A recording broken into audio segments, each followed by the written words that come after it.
Welcome back. Today we're going to talk about this little Voigtlander APO Lanther 50mm f2 lens for the Sony E-mount. I've had this lens now for 7 months, which means 7 months ago I did a first impressions video of this lens when I purchased it. The video thumbnail looks like this if you wanted to watch that video. That video was the first time of me using this lens. And now that some time has gone by, here's a follow-up video. Mostly I want to share with you just how much I love this lens. In the past 7 months, this lens has been my most used lens. In fact, let me give you an example. Here are all the lenses that I own. Unless I have a specific photo in mind that needs a specific lens, I've been choosing the Voigtlander 50mm about 80% of the time. I choose it over using the Tamron 28-75mm. In fact, this Tamron was my most used lens until I got the Voigtlander. The Tamron is a very good lens. I choose the Voigtlander over the Sony 70-300mm lens. The Canon 50mm f1.8, I use the MC11 adapter for any Canon lenses.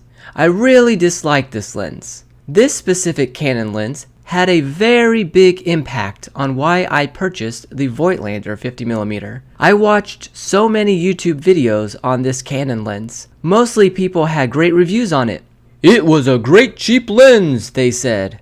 Perfect for your first prime lens, they said. So I purchased the Canon, took some photos at an outside event, and had to give those photos to the group at the end of the day. Well, those photos had so much chromatic aberration, the purple and green fringing in it, that I felt so bad handing those photos over to the group. And yeah, you can fix that stuff in Lightroom, but I couldn't fix it perfect. So after that photo shoot, which was the first time I used this Canon lens, it also was my last time using that lens. I threw it in my closet and didn't use it for years after that. The only time I will ever consider this lens is if I strictly photograph in black and white. So when I saw this Voigtlander 50mm APO lens, and I saw it was specifically made to have the least amount of chromatic aberration as possible, I was pretty much sold on it. Here's the description on B&H. This was the main selling point for me. So good job Canon for being such a crap lens. Voigtlander thanks you for my business. Other lenses I have, the Canon 100mm macro, and the Sony 90mm macro. These two lenses would be my other go-to lenses because I love macro photography. So the Voigtlander 50mm usually loses to these lenses when I go out to gardens. The Samyang 35mm 2.8, this is actually a nice lens.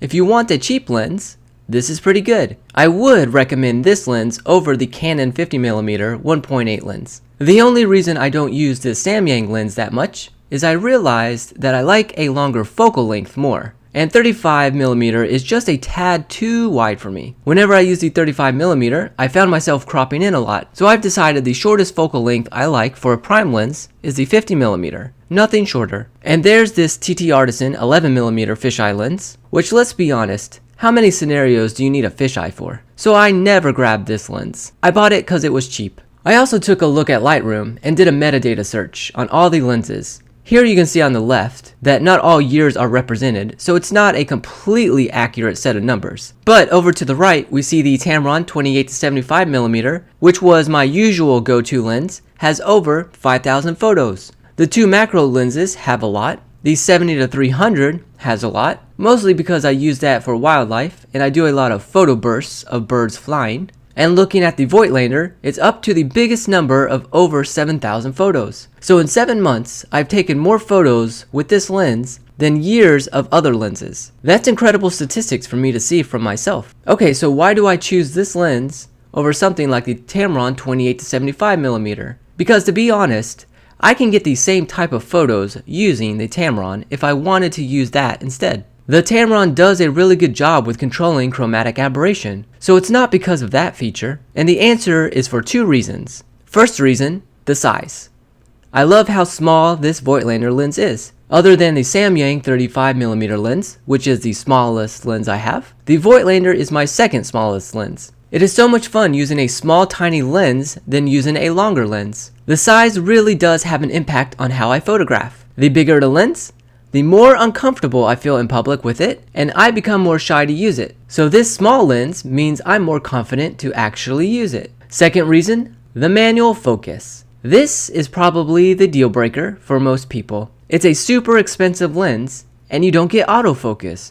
That's crazy. Why would you buy this lens? Well, that's why I wanted it. I wanted a lens that made me work harder for my photos. I got bored with how easy it is to take a photo these days. I wanted to work harder, have more pride in my photos, feel like I was more creative. This manual only feature gave me just that. I got a manual lens because I was ready for a manual lens. People who are not ready to have a manual lens should not get this lens because it can be frustrating. There are times when I have this lens and I know I can't focus fast enough to photograph something that's happening in front of me. And when that happens, it sucks. But I still love this lens because most often, this is a lens to take your time with and be more in the moment of photographing something instead of trying to be quick. I use this lens a lot for beach sunrises. So it depends on the type of subject you are photographing and if this lens would be good for you or not. Landscape stuff, this is great for. Wildlife or street photography,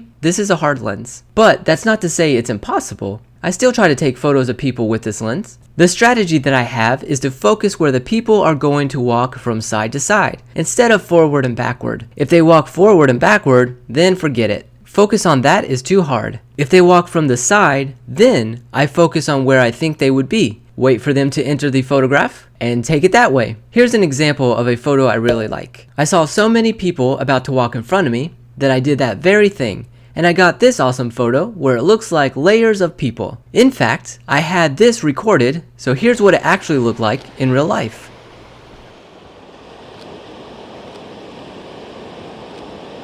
Right about here is when I took the photo.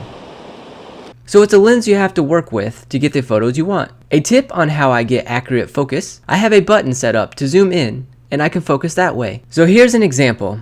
I tap where I want to focus. Then I push the button I programmed to zoom in that spot, and I can zoom in twice at that point to see. I pretty much nail focus this way unless the subject or me move after I've done this. I use this way instead of focus peaking. I find this to be more accurate for me. And those are my reasons for getting this Voigtlander 50mm lens, and my experience with this lens this far. So I have this question for you all. Do you have a manual lens, and do you like using it? If so, what lens? Tell me and all of us in the comments below.